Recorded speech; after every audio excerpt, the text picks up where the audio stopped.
Friends, कैसे हैं आप सब। आइए दोस्तों, हम लोग पढ़ रहे हैं 10th क्लास की फिजिक्स। दोस्तों चैप्टर चल रहा है 7th, यानी हमारे संसाधन। तो आइए दोस्तों देख लेते हैं हमारे संसाधन। जो ये फिजिक्स का कक्षा 10 का फिजिक्स का दोस्तों लास्ट चैप्टर है। इसके बाद में हम लोग बायो चालू करेंगे या फिर केमिस्ट्री चालू करेंगे। तो आइए दोस्तों देख लेते हैं। लास्ट चैप्टर में 40 बहुविकल्पी क्वेश्चन दिए गए हैं। तो दोस्तों इस चैप्टर में हम लोग 40 क्वेश्चन कवर करेंगे और ये 40 बहुत ज़्यादा इंपॉर्टेंट क्वेश्चन है, जिसमें से कुछ क्वेश्चन दोस्तों 7th चैप्टर से लिए गए हैं और कुछ क्वेश्चन जो है वो रिवीजन के तौर पर बाकी पहले से लेकर और 7वें तक के एक एक दो क्वेश्चन सभी चैप्टर से लिए गए हैं। तो दोस्तों आइए इस सीरीज को सॉल्व करते हैं और देख लेते हैं अपना किस तरीके का पीछे का रिवीजन हुआ है अभी तक। तो आइए देख लेते हैं पहला क्वेश्चन क्या है। तो दोस्तों पहला क्वेश्चन दिया गया है कि निम्नलिखित संसाधनों में से किन्हें संपोषित रूप से उपयोग करने की आवश्यकता है। दोस्तों संपोषित रूप से उपयोग करने की आवश्यकता किन्हें है? क्या कोयला को संपोषित रूप से उपयोग कर सकते हैं, क्या पेट्रोलियम को कर सकते हैं, या वन को कर सकते हैं, या फिर उपरयुक्त सभी। दोस्तों संपोषित का मतलब होता है जितनी हमें ज़रूरत है उतना ही हमें इन्हें खर्च करना चाहिए, इनमें हमें फिजूल खर्च नहीं करना चाहिए, क्योंकि ये ऐसे संसाधन होते हैं जिनका भंडार एक सीमित होता है, सीमित अवस्था में होता है। कुछ समय बाद इन सबके भंडार जो है वो पूर्णतः नष्ट हो सकते हैं, समाप्त हो सकते हैं। तो दोस्तों आइए देख लेते हैं संपोषित रूप से किस तरीके से प्रयोग करेंगे। तो कोयले का भी हमें प्रयोग करना चाहिए, उसे भी दोस्तों अच्छे से प्रयोग करना चाहिए, फिजूल खर्च नहीं करना चाहिए। पेट्रोलियम का भी दोस्तों अच्छे से यूज करना चाहिए, वनों का भी करना चाहिए। तो इस तरीके से पहले क्वेश्चन का जो राइट ऑप्शन हो जाएगा दोस्तों वो हो जाएगा डी नंबर, यानी उपर्युक्त सभी। तो इससे पहले वाले को मानेंगे ए नंबर, दूसरे को बी मानेंगे, तीसरे को सी मानेंगे और चौथे को डी मानेंगे। तो पहले क्वेश्चन का राइट ऑप्शन हो जाएगा दोस्तों D number. D option is right answer. अब आइए चलते हैं अगले क्वेश्चन की ओर। दूसरा क्वेश्चन दोस्तों देख लेते हैं। दूसरा क्वेश्चन दिया गया है इनमें से किस नदी पर टिहरी बांध बना है। दोस्तों टिहरी बांध पूछ रहा किस नदी पर बना है? क्या नर्मदा नदी पर बना है, यमुना नदी पर बना है, सरस्वती पर बना है, या फिर गंगा नदी पर बना है? तो दोस्तों टिहरी बांध के बारे में हम लोग पीछे वाले चैप्टर में पढ़ चुके हैं। आप लोगों को शायद याद ना हो, लेकिन 5वां चैप्टर था, उसमें दोस्तों हम लोगों ने पढ़ा था ऊर्जा के बारे में। जो हमारी ऊर्जा और हमारा पर्यावरण था उसमें दोस्तों दिया गया था कि टिहरी बांध किस नदी पर बना है दोस्तों, या किस प्रदेश में बना है। तो आइए देख लेते हैं निम्न में से किस नदी पर टिहरी बांध बना है। तो दोस्तों पहला ऑप्शन दिया गया है नर्मदा, दूसरा दिया गया है यमुना, तीसरा दिया गया है सरस्वती और चौथा दिया गया है गंगा। तो दोस्तों जो ऑप्शन आप लोगों को सही लग रहा है उस ऑप्शन को आप लोग जल्दी से कमेंट बॉक्स में कमेंट करके बताएं, या फिर आप अपनी नोटबुक में सही का टिक लगाते रहें। तो दोस्तों देख लेते हैं दूसरे क्वेश्चन का जो राइट ऑप्शन हो जाएगा। राइट ऑप्शन है दोस्तों गंगा नदी पर। तो गंगा नदी पर बना है क्या? टिहरी बांध। तो दोस्तों दूसरे क्वेश्चन का राइट ऑप्शन हो जाएगा डी नंबर। अब आइए देख लेते हैं अगला क्वेश्चन। अगला क्वेश्चन दोस्तों दिया गया है, कह रहा है प्राकृतिक संसाधनों का कैसा उपयोग होना चाहिए। दोस्तों प्राकृतिक जो संसाधन है उन्हें किस तरीके का प्रयोग करना चाहिए। लाभ के लिए प्रयोग करना चाहिए यानी लाभकारी होना चाहिए, या विवेकपूर्ण प्रयोग करना चाहिए, या प्रचुर यानी ज़्यादा मात्रा में करना चाहिए, या अत्यल्प यानी कम मात्रा में करना चाहिए।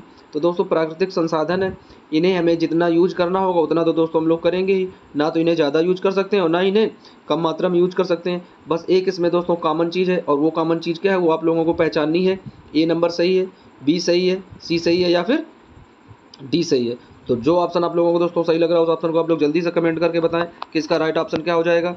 तो आइए दोस्तों देख लेते हैं इसका राइट ऑप्शन क्या होगा। प्राकृतिक संसाधनों का कैसा उपयोग होना चाहिए। तो दोस्तों प्राकृतिक संसाधनों का उपयोग हमें कैसे करना चाहिए? विवेकपूर्ण तरीके से करना चाहिए, यानी जब हमें ज़रूरत हो तब उनका उपयोग करें, उनमें फिजूल खर्ची ना करें, ताकि ये जो भंडार है दोस्तों ये अधिक समय तक चल सके। तो क्वेश्चन नंबर तीसरे का जो राइट ऑप्शन हो जाएगा वो हो जाएगा B number is right option. अब आइए देख लेते हैं अगला क्वेश्चन।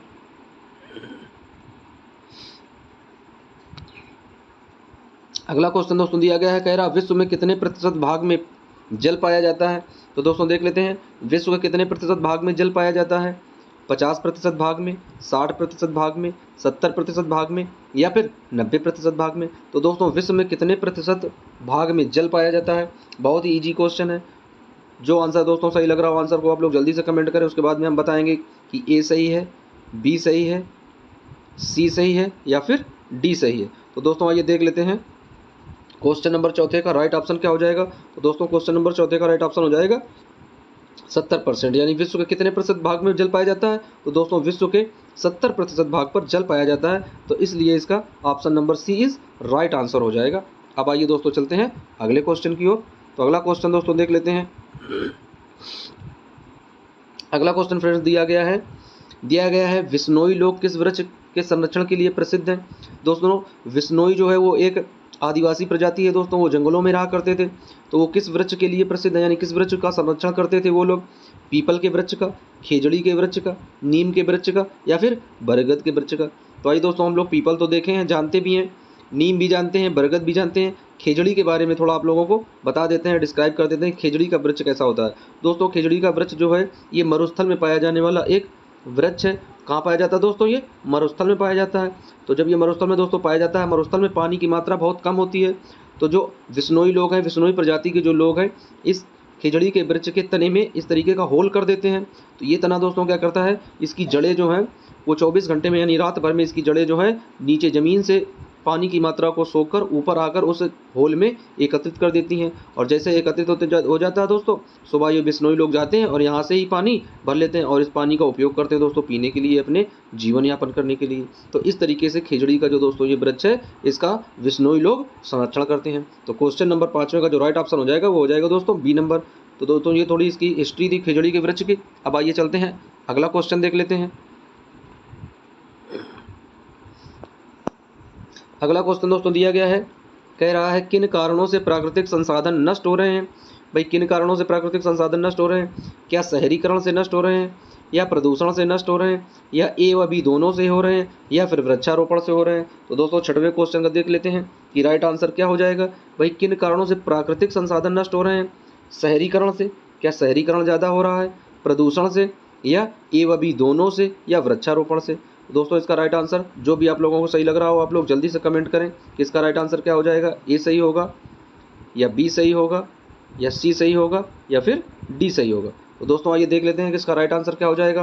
तो दोस्तों प्राकृतिक संसाधन के नष्ट होने का जो सबसे बड़ा कारण है, सबसे ज़्यादा का रेशियो कारण है दोस्तों, वो है शहरीकरण से। शहरीकरण में क्या होता है दोस्तों, जो वन और ग्रामीण क्षेत्र की भूमि पाई जाती हैं उन्हें पूरी तरीके से, तो दोस्तों जो शहरीकरण करने से जो ग्रामीण क्षेत्र की भूमि पाई जाती है दोस्तों, उसे नष्ट करके क्या है, वहाँ पर बड़ी बड़ी ऊंची ऊंची बिल्डिंगें बनाई जाती हैं, बड़े बड़े वहाँ पर दोस्तों ऑफिस बनाए जाते हैं। इस वजह से उसमें क्या होता है, जो प्राकृतिक संसाधन यानी वनों से क्या होता है, हमें प्राकृतिक संसाधन के रूप में लकड़ी प्राप्त होती है, जिसे हम ऊष्मा के रूप में खाना बनाने के लिए प्रयोग करते हैं। वो सारी लकड़ियाँ जो है नष्ट हो जाती हैं, जिससे पर्यावरण भी दूषित होता है दोस्तों। तो इसका जो सबसे बड़ा कारण है वो कारण क्या है, शहरीकरण। तो क्वेश्चन नंबर 6 का दोस्तों जो राइट ऑप्शन हो जाएगा वो हो जाएगा ए नंबर, यानी शहरीकरण से सबसे ज़्यादा प्राकृतिक संसाधन नष्ट हो रहे हैं। अब आइए चलते हैं अगले क्वेश्चन को देख लेते हैं दोस्तों। दोस्तों अगला क्वेश्चन दिया गया, निम्न में से सबसे ऊंचा बांध कौन सा है? यानी देख लेते हैं निम्न में से सबसे ऊंचा बांध कौन सा है। तो दोस्तों पहला ऑप्शन दिया गया है टिहरी बांध है, दूसरा भाखड़ा बांध है, सी नंबर दोनों दिया गया है, और डी नंबर दिया गया इनमें से कोई नहीं। तो दोस्तों जो सबसे ऊंचा बांध है वो कौन सा है, ए बी सी या फिर डी? तो आइए दोस्तों, अभी हम लोगों ने क्या किया था कि गंगा नदी पर बांध कौन बना था? तो दोस्तों हमें पता है कि गंगा नदी पर कौन सा बांध बना था, टिहरी बांध। और दोस्तों भारत की सबसे बड़ी नदी, यही सबसे लंबी नदी और बड़ी नदी कौन सी है, गंगा। तो अब जब सबसे बड़ी लंबी नदी दोस्तों गंगा है, तो इस पर जो बना हुआ बांध है वो भी कैसा होगा, सबसे ज़्यादा ऊंचा होगा। तो क्वेश्चन नंबर 7 का राइट ऑप्शन क्या हो जाएगा दोस्तों, राइट ऑप्शन हो जाएगा ए नंबर, यानी टिहरी बांध। तो निम्न में से सबसे ऊंचा बांध कौन है, टिहरी बांध सबसे ऊंचा बांध है। अब आइए दोस्तों देख लेते हैं अगला क्वेश्चन। तो अगला क्वेश्चन दोस्तों दिया गया है कि प्राकृतिक गैस में मुख्यतः पाया जाता है, प्राकृतिक गैस में क्या होता है, मेथेन होती है, एथेन होती है, प्रोपेन होती है, या फिर ब्यूटेन होती है? तो दोस्तों क्वेश्चन नंबर 8 का देख लेते हैं राइट ऑप्शन क्या हो जाएगा। प्राकृतिक गैस में क्या होती है दोस्तों, मीथेन, इथेन, प्रोपेन, या फिर ब्यूटेन? तो क्वेश्चन नंबर 8 का जल्दी से आप लोग कमेंट करके बताएं, ए सही होगा, बी सही होगा, सी सही होगा, या फिर डी सही होगा? तो आइए दोस्तों देख लेते हैं 5 सेकंड के अंतराल में, जल्दी से आप लोग कमेंट करें। अब आइए दोस्तों देख लेते हैं क्वेश्चन नंबर 8 का जो राइट ऑप्शन हो जाएगा, प्राकृतिक गैस में दोस्तों सबसे ज़्यादा क्या पाई जाती है, मीथेन पाई जाती है। तो क्वेश्चन नंबर 8 का राइट ऑप्शन हो जाएगा ए नंबर। अब आइए बढ़ते हैं अपने अगले क्वेश्चन की ओर। क्वेश्चन नंबर 9 दोस्तों दिया गया है, संसाधनों के अविवेकपूर्ण दोहन से क्या होगा। दोस्तों विवेकपूर्ण का मतलब क्या होता है, बुद्धिमत्ता से, और अविवेकपूर्ण मतलब दोस्तों क्या होता है, मूर्खतापन से। इसका क्या लिख सकते हैं, इसको मूर्खतापन लिख सकते हैं दोस्तों, मूर्खतापन विधि, यानी जो मूर्ख वाले काम होते हैं दोस्तों उसे मूर्खतापन कहते हैं। तो अविवेकपूर्ण उसे भाषा में बोलते हैं। तो क्या होगा, जब मूर्ख के तरीके से दोस्तों हम संसाधनों का प्रयोग करेंगे, संसाधन खत्म हो जाएंगे, संसाधन में वृद्धि होगी, संसाधन सामान्य रहेंगे, या फिर इनमें से सभी। अब भाई इस क्वेश्चन का राइट आंसर तो सभी बच्चे दे लेंगे, इस क्वेश्चन का राइट आंसर सभी बच्चे दे लेंगे। तो देख लेते हैं कौन कौन सा बच्चा इस क्वेश्चन का राइट आंसर दे लेता है, यानी संसाधनों का यदि हम मूर्खतापन तरीके से दोहन करेंगे, पागलों की तरीके से, मूर्ख तरीके से उनका प्रयोग करेंगे तो क्या होंगे? संसाधन खत्म हो जाएंगे, या संसाधन बढ़ जाएंगे, या संसाधन उसी तरीके के बने रहेंगे, या फिर इनमें से कोई नहीं। तो इस क्वेश्चन का आंसर तो आप लोगों को यही देना है। तो हैशटैग की क्वेश्चन आप लोगों के लिए एक्स्ट्रा में छोड़ दिया गया है दोस्तों, क्वेश्चन मार्क लगाकर। कमेंट में इसका बताएंगे आंसर, ए सही होगा, बी सही होगा, या फिर डी और सी में से कोई एक सही होगा। तो आइए चलते हैं अगला क्वेश्चन देख लेते हैं दोस्तों। अगला क्वेश्चन फ्रेंड्स दिया गया है कि गंगा नदी की लंबाई बताइए। क्या दिया गया है? 2000 दिया गया है, 2500 दिया गया है, 3000 दिया गया है, या फिर 4000 दिया गया है। तो दोस्तों पहला ऑप्शन है 2000 किलोमीटर, दूसरा है 2500 किलोमीटर, तीसरा है 3000 किलोमीटर और चौथा है 4000 किलोमीटर। तो आइए दोस्तों देख लेते हैं क्वेश्चन नंबर 10वें का राइट ऑप्शन क्या हो जाएगा। तो गंगा नदी की दोस्तों जो एग्जैक्ट लंबाई है वो है 2525 दोस्तों। कितनी है? 2525 किलोमीटर है। लेकिन यहाँ पर 2500 केवल दिया गया है, तो यहाँ पर क्या ऑप्शन लगाएंगे? ऑप्शन नंबर बी लगाएंगे। तो क्वेश्चन नंबर 10वें का राइट ऑप्शन हो जाएगा दोस्तों बी नंबर, यानी 2500 किलोमीटर। यहाँ पर दोस्तों अप्रॉक्स में दिया गया है, एग्जिट नहीं दिया गया, तो इस वजह से 2500 किलोमीटर लगाएंगे गंगा नदी की लंबाई। अब आइए चलते हैं अगले क्वेश्चन को देख लेते हैं दोस्तों। देख लेते हैं सबसे भारत की सबसे लंबी नदी है गंगा नदी, और कितनी लंबी है? 2500 किलोमीटर, यानी 2500 किलोमीटर की करीब इसकी लंबाई है। अब आइए चलते हैं दोस्तों अगला क्वेश्चन देख लेते हैं दोस्तों। अगला क्वेश्चन दिया गया है, कह रहा है राष्ट्रीय वन अनुसंधान संस्थान कहाँ पर है? राष्ट्रीय वन अनुसंधान संस्थान कहाँ पर है? मसूरी में है, नई दिल्ली में है, नागपुर में है, या फिर देहरादून में है। तो दोस्तों राष्ट्रीय वन अनुसंधान संस्थान कहाँ पे है? मसूरी, नई दिल्ली, नागपुर, या फिर देहरादून। तो दोस्तों जल्दी से आप लोग कमेंट कर बताएं कि इसका राइट ऑप्शन क्या होगा। तो आइए देख लेते हैं क्वेश्चन नंबर 11वें का जो राइट ऑप्शन हो जाएगा वो हो जाएगा नई दिल्ली। तो दोस्तों राष्ट्रीय वन अनुसंधान संस्थान कहाँ पर है? नई दिल्ली में है। अब आइए चलते हैं अगले क्वेश्चन की ओर। अगला क्वेश्चन दोस्तों दिया गया, निम्न में से प्राकृतिक संसाधन कौन कौन से हैं? यानी कोयला, वन्य जीव, वन, या ऊपर दिए गए सभी। तो दोस्तों प्राकृतिक संसाधन कौन कौन है? कोयला भी प्रकृति से प्राप्त होता है जमीन के अंदर से, वन्य जीवन भी वहीं से मिलता है, वन भी मिलते हैं। तो क्या हो जाएगा दोस्तों? ऊपर दिए गए सभी, ये सभी प्राकृतिक संसाधन है। तो क्वेश्चन नंबर 12वें का जो राइट ऑप्शन हो जाएगा वो हो जाएगा डी नंबर। अब आइए चलते हैं अगले क्वेश्चन की ओर। दोस्तों अगला क्वेश्चन दिया गया है, कह रहा टिहरी बांध का निर्माण किस प्रदेश में किया गया है? दोस्तों अभी इसके पहले हम लोग इसके बारे में 2 क्वेश्चन हल कर चुके हैं टिहरी बांध के बारे में, कि टिहरी बांध किस नदी पर था, टिहरी बांध यानी सबसे ऊंचा बांध कौन था। अब दोस्तों पूछ रहा है कि ये बांध है किस प्रदेश में, किस प्रदेश में दिया गया है। तो दोस्तों देख लेते हैं टिहरी बांध का निर्माण किस प्रदेश में किया गया है। पहला क्वेश्चन है, आंसर है उत्तर प्रदेश, दूसरा है उत्तराखंड, तीसरा है राजस्थान और चौथा है मध्य प्रदेश। दोस्तों जल्दी से आप लोग कमेंट करके बताएं कि इसका राइट ऑप्शन क्या हो जाएगा। तो क्वेश्चन नंबर 13वें का जो राइट ऑप्शन होगा जल्दी से आप लोग बताएं, ए, बी, सी या फिर डी या सी में कौन सा सही होगा। तो दोस्तों देख लेते हैं 13वें क्वेश्चन का जो राइट ऑप्शन हो जाएगा वो हो जाएगा उत्तराखंड में। दोस्तों टिहरी बांध कहाँ पर है? उत्तराखंड में है। और ये किस नदी पर है? गंगा नदी पर। कैसा है? ये सबसे ऊंचा बांध है। तो आइए दोस्तों देख लेते हैं अगला क्वेश्चन। अगला क्वेश्चन दोस्तों दिया गया, कह रहा कॉलीफॉर्म जीवाणु पाया जाता है। कॉलीफॉर्म जो जीवाणु है वो कहाँ पाया जाता है? मानव के यकृत में पाया जाता है, मानव के अमाशय में पाया जाता है, मानव के आंत्र में पाया जाता है, या मानव के वृक्क में पाया जाता है। तो दोस्तों आइए देख लेते हैं कॉलीफॉर्म जो जीवाणु है कहाँ पाया जाता है। दोस्तों ऐसा लग रहा होगा आप लोगों को ये जीव विज्ञान का क्वेश्चन है। किसका क्वेश्चन है ये? जीव विज्ञान का। लेकिन ये जीव विज्ञान का क्वेश्चन नहीं दोस्तों, ये साइंस का क्वेश्चन है। यानी कॉलीफॉर्म जो है वो एक संसाधन के रूप में दोस्तों एक जीवाणु पाया जाता है हरे पेड़ पौधों में। तो वो कहाँ अटैक करता है दोस्तों? मानव के यकृत में, मानव के अमाशय में, या मानव के आंत्र में, या फिर मानव के वृक्क यानी कि किडनी में। दोस्तों 14वें क्वेश्चन को देख लेते हैं, कहाँ पर अटैक करता है दोस्तों? मानव के आंत्र में। कहाँ करता है? तो क्वेश्चन नंबर 14वें का राइट ऑप्शन हो जाएगा दोस्तों सी नंबर, मानव के आंत्र में। अब आइए चलते हैं अगला क्वेश्चन देख लेते हैं दोस्तों। अगला क्वेश्चन कह रहा हम संसाधन का प्रबंधन करते हैं क्योंकि। बहुत ईजी क्वेश्चन है दोस्तों। हम संसाधन का प्रबंधन करते हैं क्योंकि दोस्तों इसे लंबे समय तक उपयोग में लाया जा सके। संसाधन सीमित हैं, बढ़ती जनसंख्या को संसाधन उपलब्ध कराया में जा सके, यानी बढ़ती हुई जनसंख्या को संसाधन उपलब्ध कराए जा सकें, या इनमें से सभी। तो दोस्तों 15वें क्वेश्चन का राइट ऑप्शन आप लोग बिल्कुल एकदम से समझ गए होंगे कि 15वें क्वेश्चन का राइट आंसर क्या हो जाएगा? ए नंबर, इसे लंबे समय तक उपयोग में ला सकें। बी नंबर, संसाधन सीमित हैं, बिल्कुल सही बात है। या सी नंबर बढ़ती जनसंख्या को संसाधन उपलब्ध कराया जा सके, इस वजह से हम इन्हें सावधानी यानी विवेकपूर्ण तरीके से यूज करें ताकि हमारी आगे आने वाली जो जनरेशन है वो भी इन सभी साधनों का उपयोग कर सके, या फिर इनमें से सभी। तो क्वेश्चन नंबर 15 का दोस्तों जो राइट ऑप्शन है वो हो जाएगा डी नंबर, यानी इनमें से सभी। अब आइए चलते हैं अगले क्वेश्चन की ओर। तो दोस्तों अगला क्वेश्चन देख लेते हैं। 16वां क्वेश्चन है, कह रहा है कि उभयलिंगी जंतु कौन नहीं है। दोस्तों उभयलिंगी ऐसे जंतु होते हैं जिनमें एक ही जंतु होता है दोस्तों, और इसमें मेल और फीमेल दोनों पार्ट पाए जाते हैं। तो दोस्तों इस तरह से एक होता है जंतु और इसी में मेल और फीमेल दोनों पार्टीशन होते हैं। तो उभयलिंगी जंतु कौन कौन है, यानी केचुआ है क्या, या कृमि है, या मछली है, या फिर हाइड्रा है।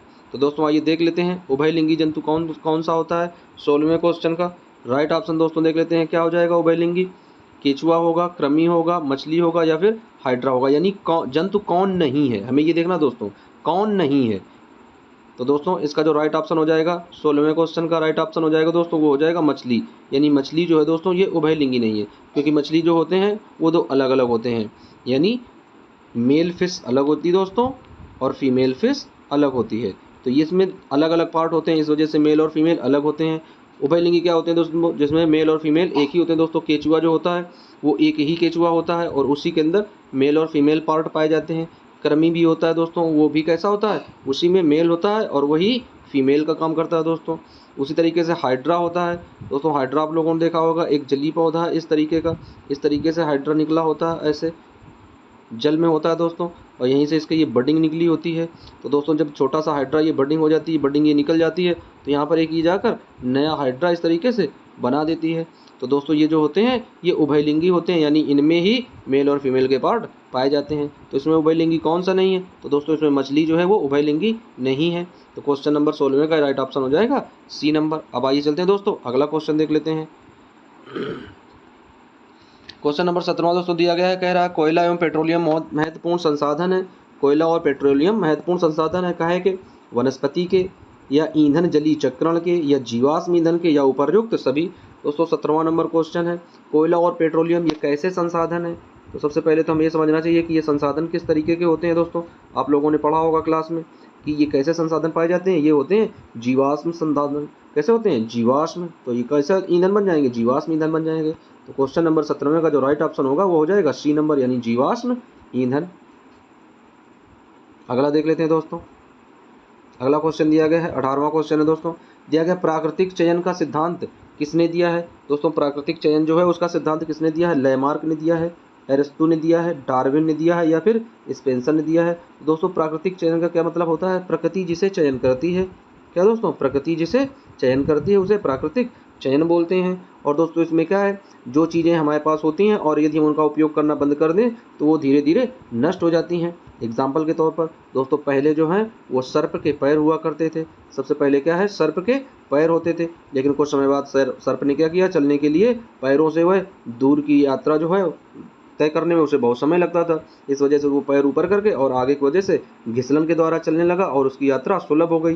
तो धीरे धीरे दोस्तों सर्प ने क्या किया, अपने पैरों का प्रयोग करना बंद कर दिया, तो उसके पैर जो है वो विलुप्त हो गए। तो दोस्तों यही क्या है, प्राकृतिक चयन का सिद्धांत है, यानी प्रकृति जो चयन करती है उसी का सिद्धांत है। तो ये किसने दिया दोस्तों, ये दिया है डार्विन ने। किसने दिया है, डार्विन ने। और इनकी पुस्तक कौन सी है, डार्विनवाद के नाम से इनकी पुस्तक है दोस्तों। अब आइए देख लेते हैं अगला क्वेश्चन। तो दोस्तों अगला क्वेश्चन दिया गया है, कह रहा प्राकृतिक संरक्षण के मुख्य उद्देश्यों में से एक है, यानी प्राकृतिक संरक्षण का जो मुख्य उद्देश्य है उनमें से क्या है, वंशागत जैव विविधता का है, संरक्षण वृक्षों को काटना है, या वनों को हटाना है, या इनमें से कोई नहीं। तो दोस्तों 19वें का क्वेश्चन देख लेते हैं। 19वें का राइट ऑप्शन क्या हो जाएगा, प्राकृतिक संरक्षण के मुख्य उद्देश्य क्या है, यानी वंशागत जैव विविधता का बचाव करना दोस्तों। तो क्वेश्चन नंबर 19 का राइट ऑप्शन हो जाएगा ए नंबर। वंशागत दोस्तों क्या है, जो एक पीढ़ी से दूसरी पीढ़ी में इस तरीके से चीज़ें चलती रहती हैं वो वंशागत बोली जाती हैं। और जैव विविधता, जैव विविधता क्या होती है, जहाँ पर सभी जीवों के जीने के लिए, रहने के लिए, खाने के लिए भोजन हो, प्रजनन करने के लिए उचित वातावरण हो, पोषण करने के लिए उचित स्थान हो, ऐसा स्थान दोस्तों क्या कहलाता है, जैव विविधता। यहाँ प्रत्येक प्रकार की वनस्पति और प्रत्येक प्रकार का जीव आसानी से अपना भोजन ग्रहण कर सकता है, भोजन के लिए रह सकता है। तो इस तरह की दोस्तों जो चीज़ें होती हैं वो जैव विविधता के अंतर्गत आती हैं। तो आइए आप देख लेते हैं 19वें क्वेश्चन का जो राइट ऑप्शन हो जाएगा वो हो जाएगा ए नंबर। अब आइए देख लेते हैं 20वां क्वेश्चन।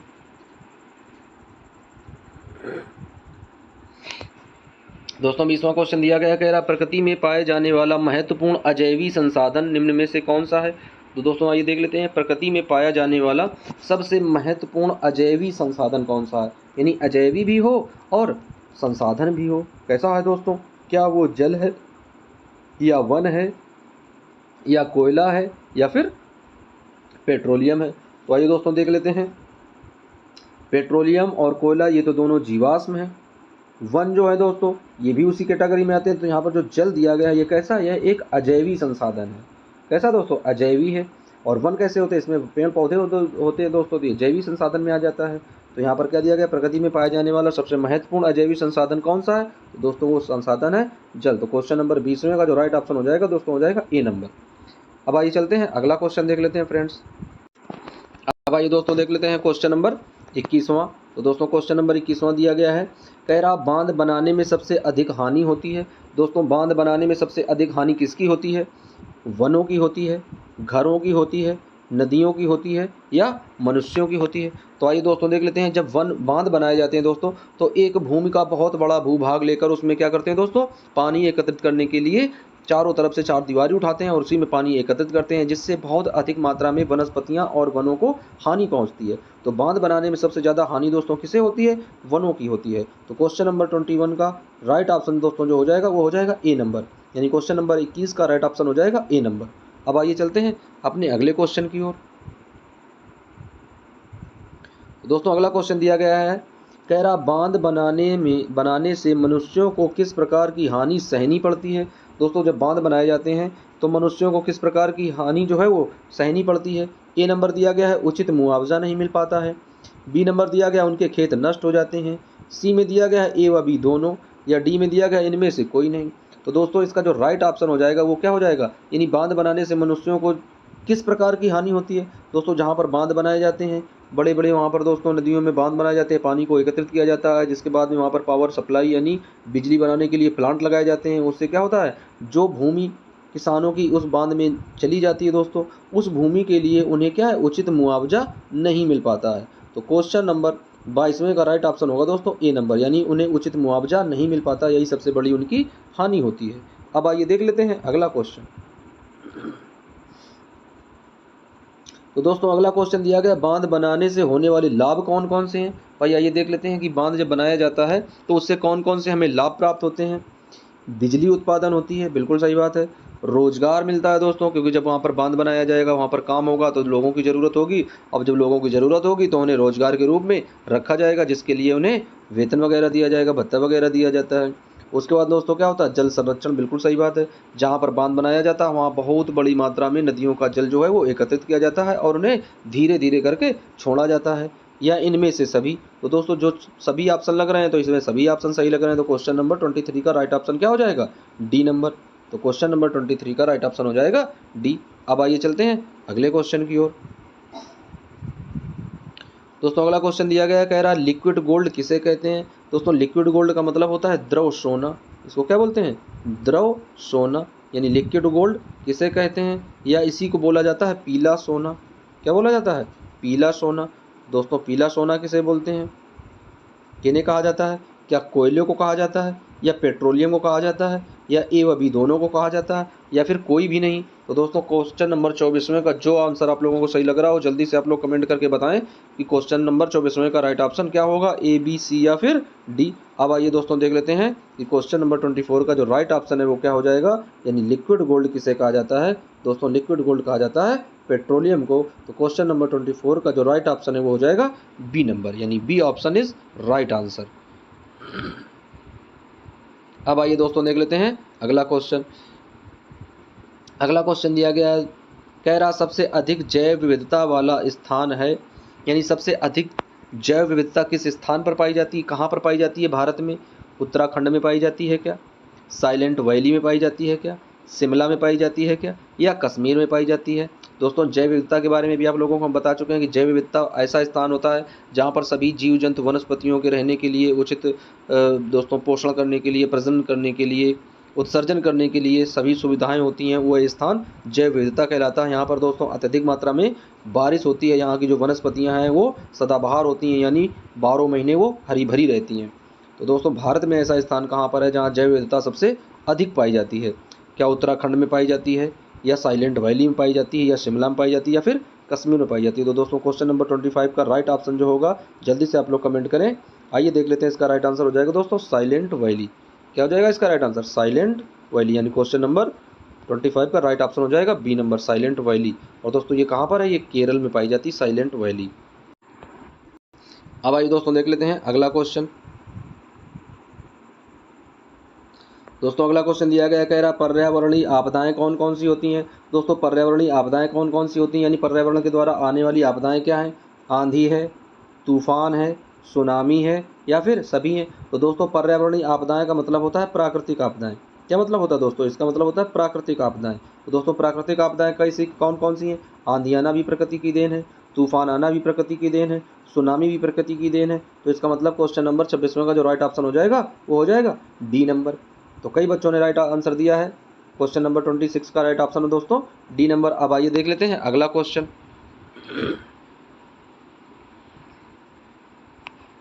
अगला क्वेश्चन दोस्तों दिया गया, कह रहा कोयला और पेट्रोल कैसे बनते हैं? तो कोयला और पेट्रोल कैसे बनते हैं? जैव मात्रा से बनते हैं, मशीन से बनते हैं, फिल्टर से बनते हैं, या फिर इनमें से कोई नहीं? दोस्तों जल्दी से आप लोग क्लिक करें क्वेश्चन नंबर ए, बी, सी या फिर डी। जो आंसर आप लोगों को सही लग रहा हो कि आंसर आप एकदम से सही है, उस आंसर को आप लोग जल्दी से क्लिक करके बताएंगे इसका राइट आंसर क्या हो जाएगा। तो आइए दोस्तों देख लेते हैं क्वेश्चन नंबर 27 का राइट आंसर क्या हो जाएगा। कोयला और पेट्रोल कैसे बनते हैं? तो दोस्तों कोयला और पेट्रोल जो है वो कैसे बनते हैं? वो बनते हैं जैव मात्रा से, यानी जैव मात्रा के द्वारा कोयला और पेट्रोल बनते हैं। अब आइए देख लेते हैं अगला क्वेश्चन।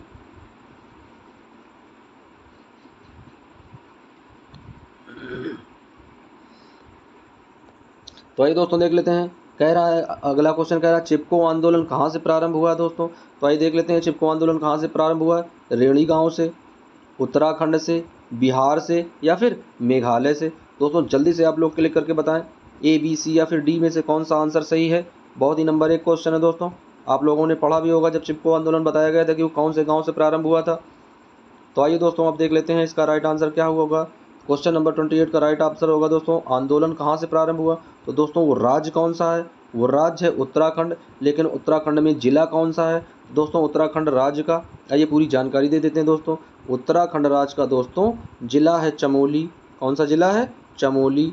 और चमोली जिले का दोस्तों गांव है रेणी। कौन सा गांव है? रेणी। तो ऑप्शन में क्या दिया गया है? रेणी गांव दिया गया है। तो जब पूछा जाए कि चिपको आंदोलन कहाँ से प्रारंभ हुआ है, यदि रेणी गांव लिखा है तो उसमें लगाएंगे, यदि चमोली लिखा है, रेणी नहीं दिया गया दोस्तों, चमोली में लगाएंगे। और जब रेणी और चमोली दोनों नहीं दिए गए दोस्तों तो फिर किस में जाएंगे? उत्तराखंड में जाएंगे। तो इस वजह से यहाँ पर दोस्तों रेणी गांव दिया गया है, यानी उत्तराखंड राज्य है, चमोली उसका जिला है, और रेणी वहाँ पर एक छोटा सा गांव है या इलाका है। तो दोस्तों चिपको आंदोलन कहाँ से प्रारंभ हुआ? रेणी गांव से। तो क्वेश्चन नंबर 28 का राइट ऑप्शन हो जाएगा ए नंबर। दोस्तों ये जानकारी आप लोग हमेशा याद रखें। चिपको आंदोलन कहाँ से प्रारंभ हुआ? उत्तराखंड के चमोली जिले के रेणी गांव से। किसने प्रारंभ किया दोस्तों? तो सुंदरलाल बहुगुणा जी और गौरा देवी। कौन थी? महिलाओं में कौन थी? गौरा देवी। और पुरुषों में कौन थे? सुंदरलाल बहुगुणा जी। इन्होंने दोस्तों क्या किया, वहाँ का एक जो ठेकेदार था वो वहाँ पर आंवला के और दोस्तों पेड़ों की कटाई करने के लिए आता है, तो ये सभी लोग जाकर पेड़ों से चिपक जाते हैं और पेड़ों को छोड़ते नहीं है। इस वजह से वहाँ का जो ठेकेदार है उसे पूर्णतः अपना विचार बदलकर वापस जाना पड़ता है और पेड़ों की कटाई रुक जाती है। इस तरीके से ये लोग पेड़ों का बचाव करते हैं और वह आगे चल के क्या आंदोलन का रूप ले लेता है, जिसे चिपको आंदोलन कहा जाता है। यानी ये लोग क्या करते थे? पेड़ों से चिपक जाते थे। तो ये दोस्तों इसकी हिस्ट्री है। अब आइए चलते हैं अगला क्वेश्चन देख लेते हैं। अब दोस्तों अगला क्वेश्चन वही दिया गया है, कह रहा चिपको आंदोलन चलाने में मुख्य भूमिका किसने निभाई। अभी दोस्तों इसके जस्ट पहले हमने बताई थी कि चिपको आंदोलन के चलाने में इसकी मुख्य भूमिका किसकी किसकी है? गौरा देवी की है क्या? सुंदरलाल बहुगुणा जी की है क्या? या कोई नहीं? या A+B? तो दोस्तों इस क्वेश्चन का आंसर आप लोगों के लिए कमेंट बॉक्स में रिजर्व कर दिया गया है कि इस क्वेश्चन का आंसर आप लोग कमेंट में देंगे A, B, C या फिर D। दोस्तों आंसर सही से क्लिक करना है। A सही होगा, B सही होगा, C सही होगा या फिर D सही होगा। जल्दबाजी में कई बच्चे गलत लिख रहे हैं, जो ए केवल दे रहे हैं आंसर या केवल बी दे रहे हैं। दोस्तों सब लोग अच्छे से क्वेश्चन पढ़ें और अच्छे से आंसर समझें, उसके बाद में आंसर दें दोस्तों। अब आइए देख लेते हैं अगला क्वेश्चन क्या होगा। इसका क्वेश्चन आंसर दोस्तों सब लोग कमेंट में देंगे। अब आइए देखते हैं अगला क्वेश्चन। दोस्तों अगला क्वेश्चन दिया गया है, कह रहा हमारे संसाधन क्या हैं। दोस्तों हमारे संसाधन क्या है, यानी हम लोग जिनसे अपनी दैनिक आवश्यकताओं की पूर्ति करते हैं वो संसाधन कहलाते हैं। क्या कोयला है, पेट्रोलियम है, खनिज है, या फिर सभी हैं इनमें से। तो दोस्तों कोयले की भी आवश्यकता पड़ती है हम लोगों को प्रतिदिन, पेट्रोलियम की भी आवश्यकता पड़ती है, खनिज लवण भी दोस्तों हमें आवश्यकता पड़ती है प्रतिदिन। तो इसलिए क्वेश्चन नंबर 30 का राइट ऑप्शन क्या हो जाएगा, डी नंबर, यानी इनमें से सभी। तो इनमें से सभी जो है वो क्या है, वो हमारे संसाधन हैं। अब आइए दोस्तों देख लेते हैं अगला क्वेश्चन।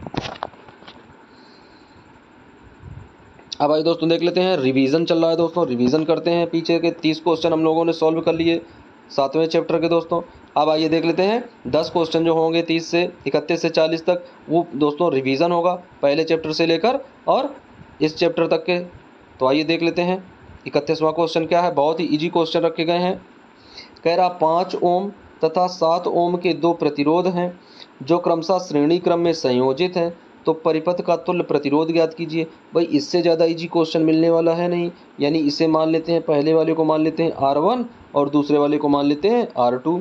और किस क्रम में जोड़ना है, श्रेणी क्रम में। तो दोस्तों श्रेणी क्रम का फार्मूला क्या होता है, R1 + R2। तो इस तरीके से आंसर क्या आ जाएगा, क्या 12 ओम आएगा, या 12/35 आएगा, या 10 आएगा, या फिर कोई नहीं आएगा। तो दोस्तों क्वेश्चन नंबर 31 का जो आंसर आप लोगों को है वो रिजर्व कर दिया गया है कमेंट बॉक्स के लिए, कि आप लोग कमेंट करके बताएंगे कि इसका राइट आंसर क्या होगा। क्योंकि ये चीज़ें दोस्तों रिवीजन हो रहा है, रिवीजन चल रहा है, तो इस वजह से आप लोग कमेंट में बताएंगे और उसका कमेंट के बाद में ही हम इस क्वेश्चन का आंसर जो है आप लोगों को लिख देंगे कमेंट में कि किसका आंसर A, B, C में से D में से कौन सही होगा। तो आइए चलते हैं अगला क्वेश्चन देख लेते हैं।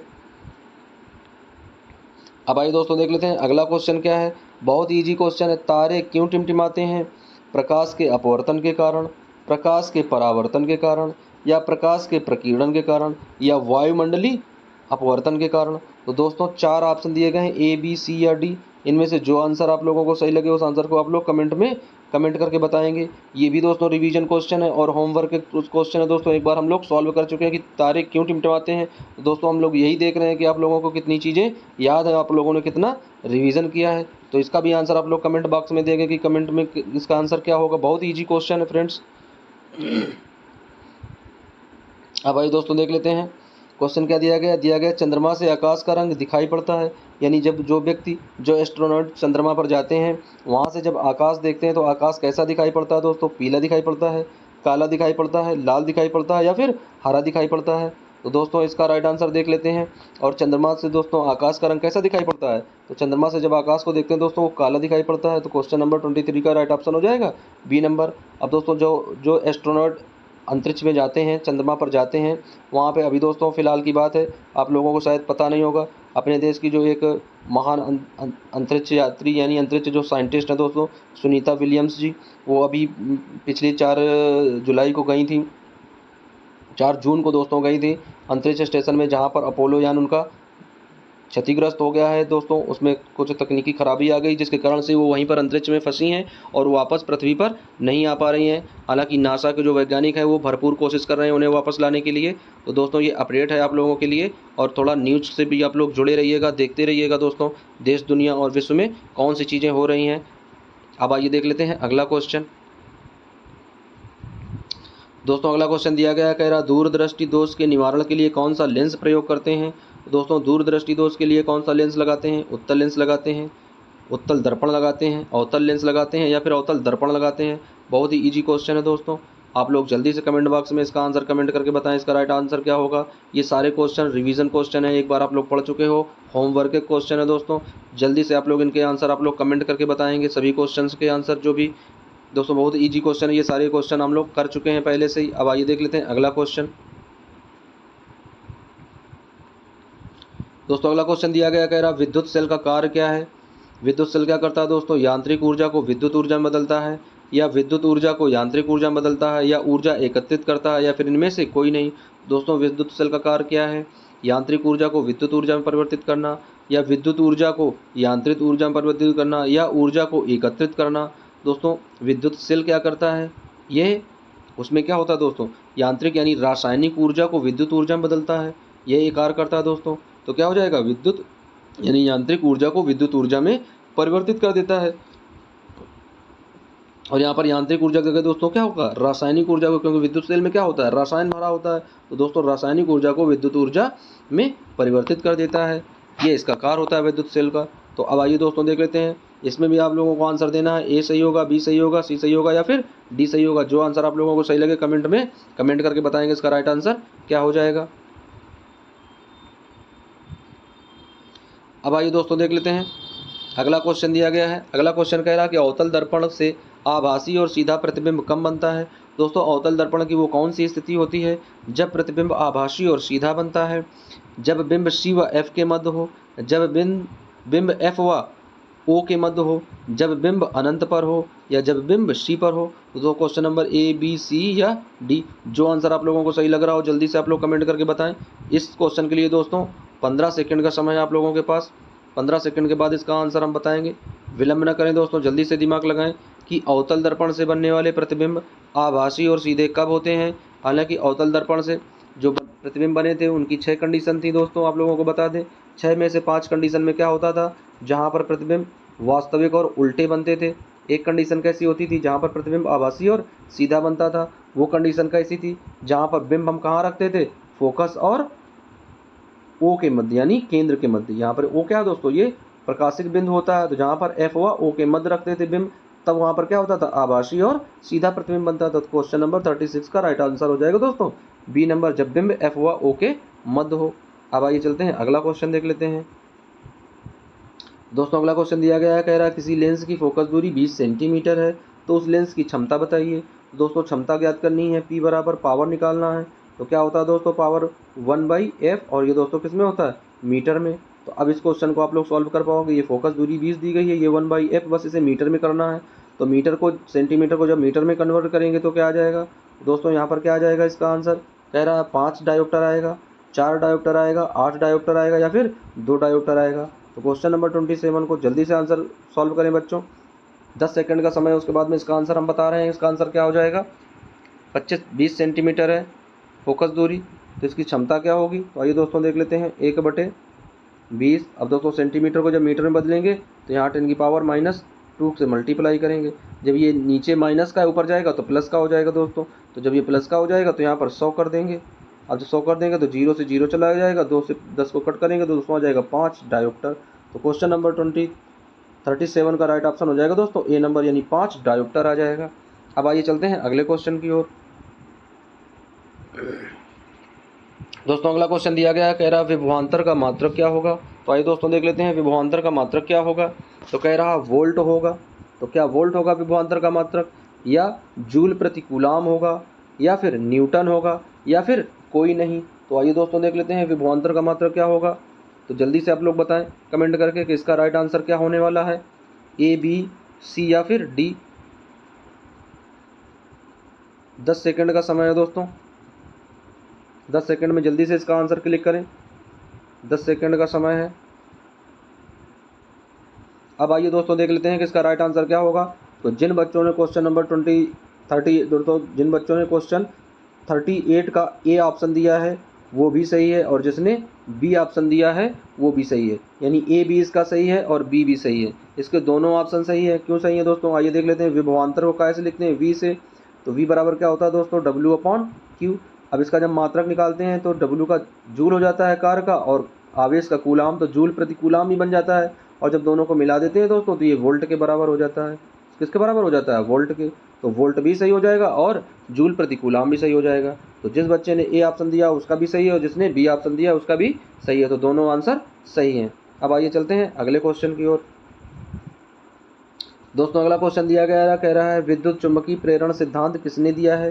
तो ये दोस्तों देख लेते हैं, विद्युत चुम्बकीय प्रेरण का सिद्धांत किसने दिया है। ऑरिस्टन ने दिया है, न्यूटन ने दिया है, फैराडे ने दिया है, या फिर इनमें से कोई नहीं।